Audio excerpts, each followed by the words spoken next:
Chapter 7 is the muscular system, and we're going to discuss what our muscular system does for our body as far as homeostasis and movement and warmth, generation of heat, and other factors and characteristics of our muscular system.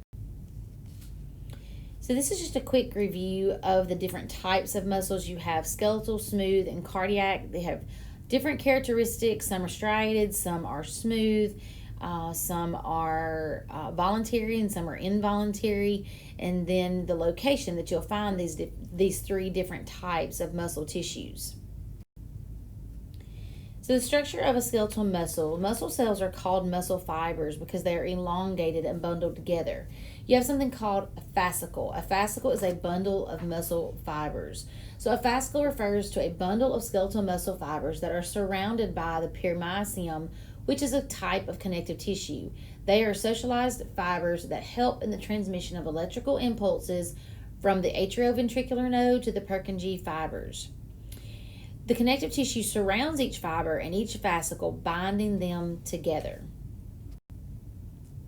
So the structure of a skeletal muscle, you have the endomysium. This is the connective tissue wrapping around a single muscle fiber. The name given to the fine sheath of connective tissue layer of reticular fibers that surrounds or covers each single muscle fiber. This layer includes blood vessels, nerves, and lymphatics. Perimysium is the connective tissue around a fascicle. This is the connective tissue that wraps bundles of muscle fibers, known as the bundles being known as the fascicle. The epimysium is the connective tissue that surrounds all fascicles and covers the entire skeletal muscle, so it wraps the whole entire muscle.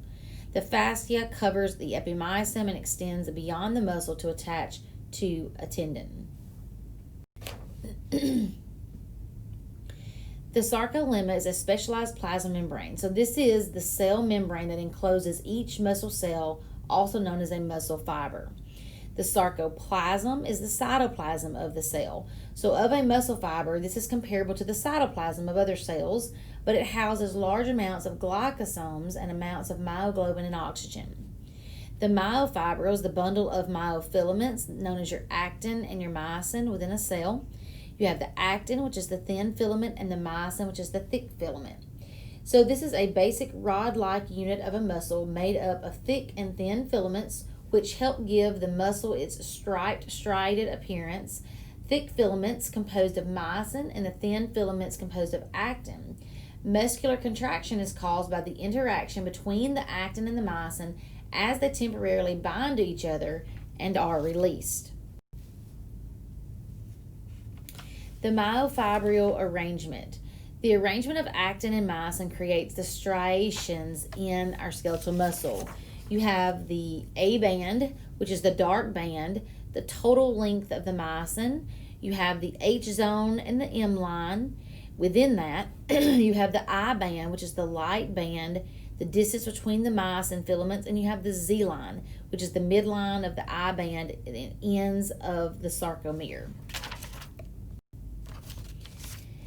The myofibril arrangement, known as the sarcomere, this is a contractile unit of a muscle fiber. This is where a contraction actually occurs, is the sarcomere. So during contraction, regions of the myosin called cross bridges link actin, and they will begin to slide the actin filaments closer together. This results in the shortening of a sarcomere, which is also known as a contraction, a muscle contraction. Now, the neuromuscular interaction. The skeletal muscles must be stimulated by a nerve impulse to contract. So the nerve impulse, meaning coming from the nervous system, the brain, has to stimulate a skeletal muscle. So a nerve cell may stimulate a few muscle cells or hundreds of them, depending on the particular muscle and the work it does. The muscle cells that are being stimulated are called a motor unit. The neuromuscular junction is the association site of where the nerve and the muscle interact and they come into contact. You have a synaptic cleft. This is the gap between the nerve and the muscle, and the area between the nerve and the muscle is filled with interstitial fluid. Then you have a neurotransmitter. This is the chemical released by the axon terminal upon arrival of the impulse. And our neurotransmitter for our skeletal muscle is called acetylcholine. This is just a photo here of the different components of the neuromuscular junction. So how does a muscle contraction actually work? So when acetylcholine binds to receptors on the sarcolemma, it causes the sarcolemma to become permeable to allow sodium ions. So sodium is rushing into the cell and it generates an action potential, which means it has an electric current. As the action potential travels down the muscle fiber, the sarcoplasmic reticulum releases calcium. Calcium then exposes the binding sites on the actin so that the myosin cross bridges can attach and contraction can begin. So once started, muscle contractions cannot be stopped. It's all or none. To relax, the action potential must stop. Therefore, acetylcholine must be released from the receptors of the sarcolemma. Acetylcholinesterase is an enzyme that breaks down and recycles acetylcholine. The muscle fiber is returned to its resting state through the sodium-potassium pump. The sliding filament model is in your notes there, and you can read a little bit about it. I don't ask any questions about the sliding filament model. It's just a different take on a muscle contraction, the process of it. Where do we get energy for a muscle contraction? So ATP, adenosine triphosphate, remember that's coming from our mitochondria through cellular respiration, is a short-lived compound, meaning that as soon as it's produced through cellular respiration, it must be used. So there are two pathways for ATP to take once produced. You have the ATP-ADP cycle for immediate use, or it can be stored in creatinine phosphate for a later time. Extra ATP that is produced through cellular respiration is stored in creatinine phosphate. The phosphate group from creatinine phosphate can be released, allowing the ATP-ADP cycle to continue when immediate ATP is all used up. So in order for cellular respiration to produce sufficient amounts of ATP, oxygen is required. So oxygen is carried by the body by two compounds, hemoglobin or myoglobin. Hemoglobin is the iron-containing protein found within red blood cells. This is the main transportation compound for oxygen. So remember, in hemoglobin, our oxygen is attached to this iron-containing protein known as hemoglobin in the red blood cells, and that's how your oxygen gets transported through your body. Myoglobin is a pigment in muscle cells that can store oxygen when oxygen becomes limited. So it's kind of like your fuel reserve. So when oxygen becomes limited, you have some more oxygen left in your myoglobin, which is in your muscle cells. Now, if energy is still needed and all the oxygen has been used up in the myoglobin, cells are going to begin to break down pyruvic acid without oxygen. So that's known as anaerobic respiration without oxygen. And this is going to create lactic acid. So this is like you've never ran a day in your life and you decide that you're going to start training for a marathon.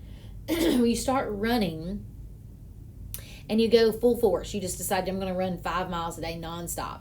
So what's happening is you're taking all of your energy and all of your oxygen out of your hemoglobin. Well, then all of a sudden it goes to your myoglobin, which is your muscles, and that's all used up. Well, then what happens is if you continue to go on and go on without oxygen, you're going to create lactic acid. And lactic acid is an accumulation, and this is what causes you to rapidly deep breathe because your body is attempting to provide more oxygen.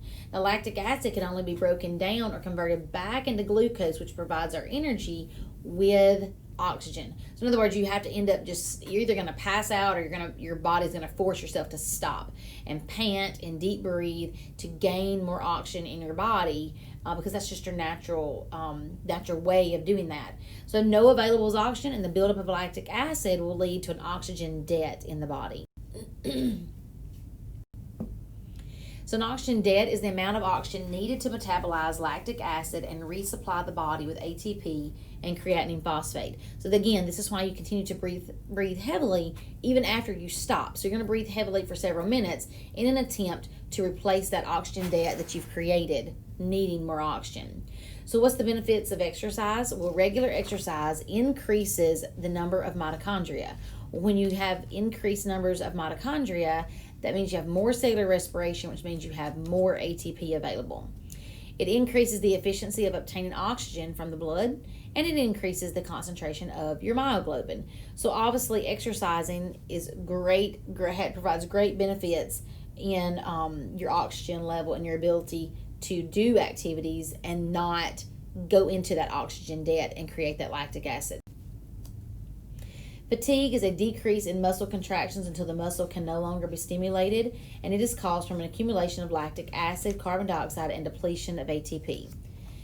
Heat production, heat produced by muscles, comes from cellular respiration, and it does play an important role in maintaining your body temperature, such as your shivering to warm your body up. Muscles are attached to at least 2 points, the origin and the insertion. The origin is the attachment to a non-movable bone. The insertion is an attachment to a movable bone. And during contraction, the insertion will move toward the origin. Types of muscles. You have the antagonist. This is the muscle that opposes or reverses a prime mover. The prime mover, that is a muscle with the major responsibility for a certain movement. The synergist is a muscle that aids a prime mover in a movement that helps prevent rotation.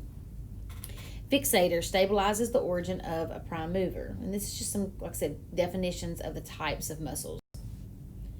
Criteria in naming your muscles. This is just, I'm not going to read over all this, but this is just a couple categories that you can use, or that we use in naming our muscles.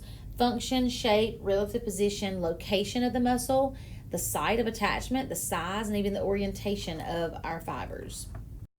And the rest of this chapter is photos of your muscles. You will see this also for your Lab Exam 2 material. You'll see the photos of these muscles in your Lab Exam 2 module that you'll be studying. And again, you will not see photos and images on unit exams, only on lab exams. So study the muscle list. You only have to know what's on the muscle list when you're studying for that second lab exam.